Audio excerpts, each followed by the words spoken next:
YouTubers, this is Emmy with Studio Emmy. I'm here to show you a little 6x6 mini journal that I've made. This was a commissioned project for me from a friend who asked that I make this for some folks who just got married. They're a more mature couple. I made something that was a little more appropriate, I thought, than the usual mini journal I make for weddings that would be more buttons and bows and lace. So I'll just take you on a little walking tour of this. I start out with chipboard, and I make the box, and I make the mini journal from scratch with chipboard. This is a hinged top, hinged lid, has a magnetic closure, and I found this little timepiece that actually goes along with the paper that has timepieces on it as well.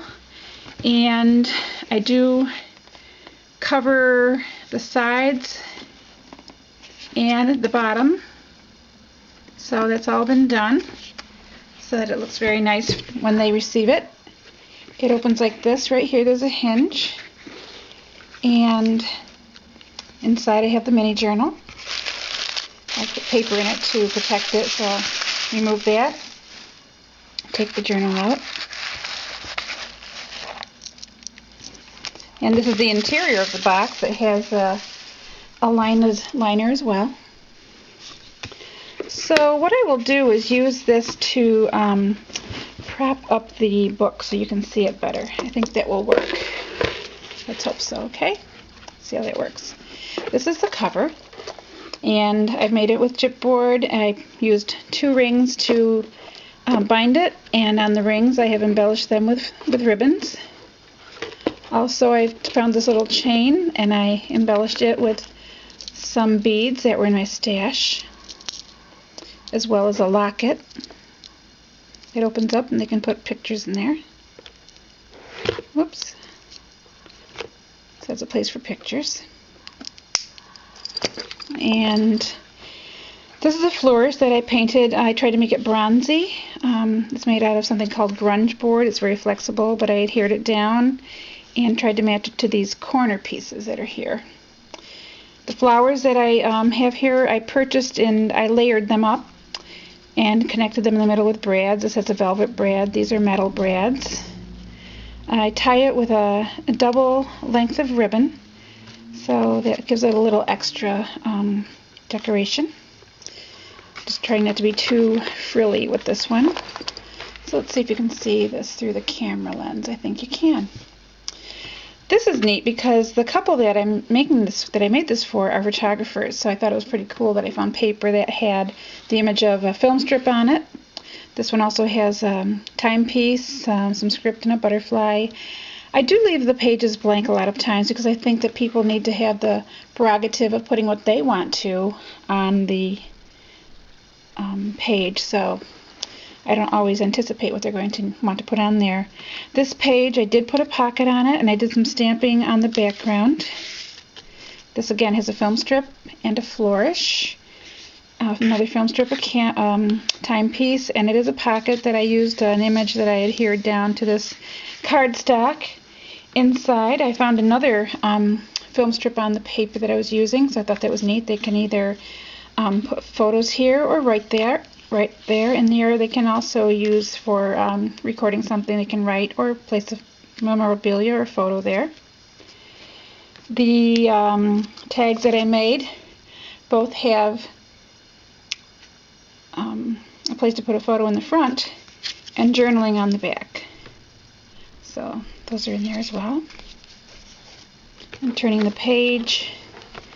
This paper has a little bit of a musical motif in the back. You can see there's a slight image of a musical score, and I put a very light stamping here, again keeping it blank for them. Over here there's a photo mat.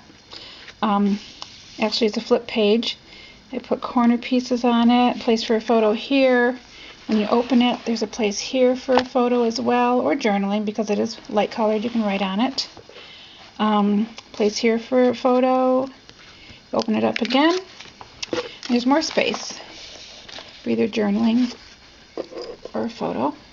Down here I placed a tag on this one. You could write something. It looks like a little ticket.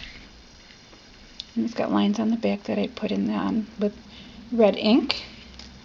So this just closes up again like this. The back, I stamped the background a little bit with a fleur-de-lis, a crown, some butterflies. And on the next page, I have a clip here that's holding these all together. So I'll take that off. I did stamp images here as well. This paper looks like it has texture, kind of like fabric. And the images are corner pieces that are stamped on, a bird on a branch, and then a quote from Emily Dickinson. And what I have clipped to this, with the little clip that I have, is a tag. It's actually a ticket shape that says October, and I circled the number 6 because that's the day of the marriage. And on the back I put lines. I inked it up with some green ink and put some lines on it for journaling.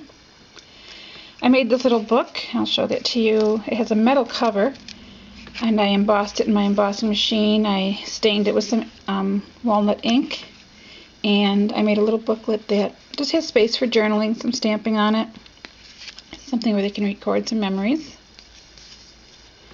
This has also these 2 photo mats.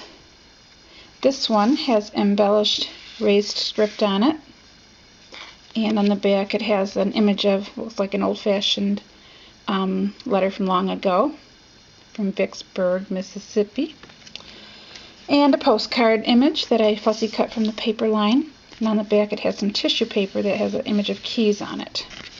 And again, that can be used for journaling or putting photos on.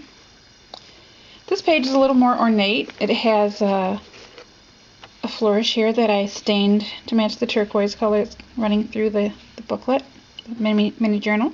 Again, some layered flowers.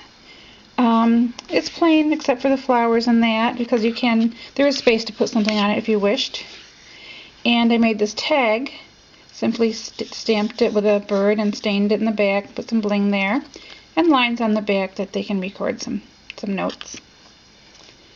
And I clipped it with this little curly Q clip here. The next page has a booklet that I made, and this is something that's just for them, that they can use, strictly to personalize this for themselves. It's a booklet that has, the front has an image that says, "You make me happy," and I inked it up, grunged it up a little bit. Inside, I made 2 little things for them to use to record some memories, and I stamped, or put the letters L-O-V-E here. I fussy cut them from the paper, but let me show you what these items are here in the pockets.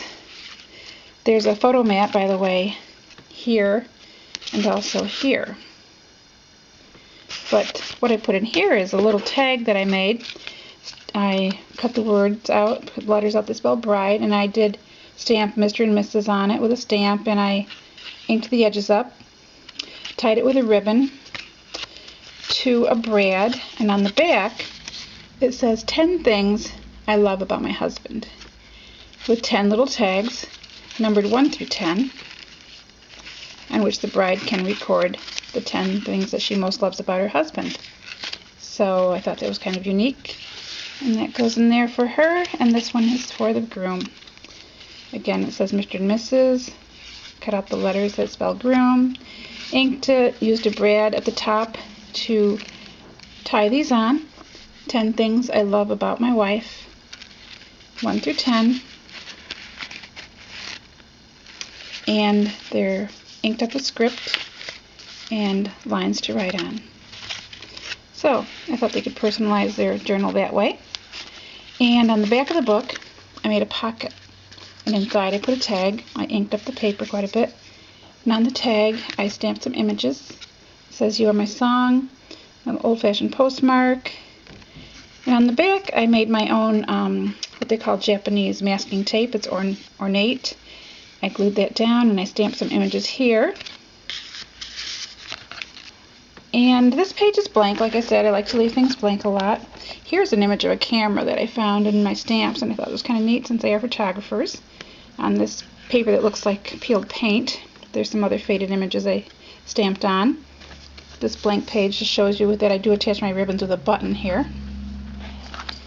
And closing it up, on the back I put the words "Stamped happily ever after." I hope that they enjoy using this. I hope that my client who asked me to make this for her as a gift for her friends will be happy with it. I'm pretty happy with how it turned out, and I thank you for watching. Bye now.